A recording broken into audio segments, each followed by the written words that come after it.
ముఖ్యంగానండి మీరు గనక కుంభరాశిలో గనక మీరు జన్మించినట్టయితే ఫిబ్రవరి 14వ తారీఖున కుంభరాశిలోకి సూర్య భగవానుడు అడుగుపెట్టబోతున్నాడు. 14వ తారీఖున. అందులో రవి మరియు బుధుడు కూడా కుంభరాశిలోనే ఉన్నాడు. బుధుడు కానీ రవి కానీ రెండు కలిసి కుంభరాశిలో గనక కలిస్తే అది బుధ ఆదిత్య యోగంగా మీకు కలుగుతుందండి. బుధ ఆదిత్య యోగం కలుగుతుంది. అప్పుడు కుంభరాశి వారికి ఒక 1000 రెట్ల శక్తి అనేది కూడా కలగబోతుంది. ఒక విధంగా చెప్పాలంటే కుంభరాశి వారికి ఈ సంవత్సరం ఆకస్మికంగా ఈ రవి బుధులు కలిశారు కాబట్టి ఆకస్మికంగా ధనయోగం కలుగుతుంది.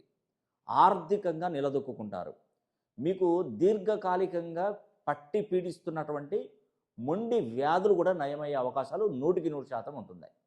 అదేవిధంగా దీర్ఘకాలికంగా మొండి బకాయిలు అంటే అప్పు తీసుకొచ్చి ఎప్పుడు తీర్పలేని పక్షంలో ఉన్నప్పుడు ఈ బుధుడు రవితో జత కలిసేది కుంభరాశిలో కనుక జత కలిస్తే ఖచ్చితంగా కుంభరాశి వారికి ఒక అద్భుతమైనటువంటి శక్తి, ఒక గజకేసరి యోగంతో సమానంగా మీరు ముందుకెళ్ళబోతున్నారు.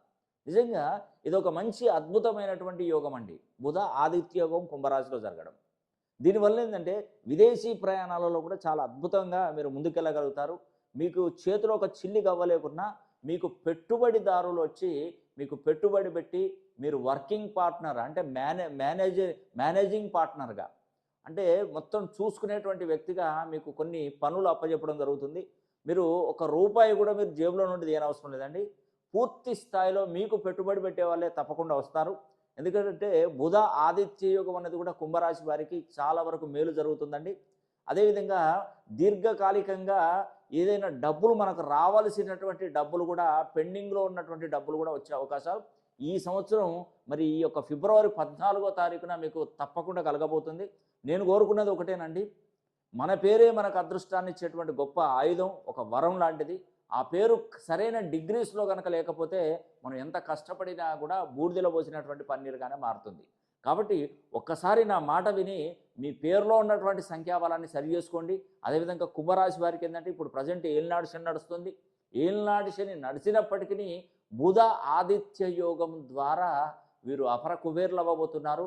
శని ప్రభావాన్ని తగ్గించుకుంటే మంచిదండి.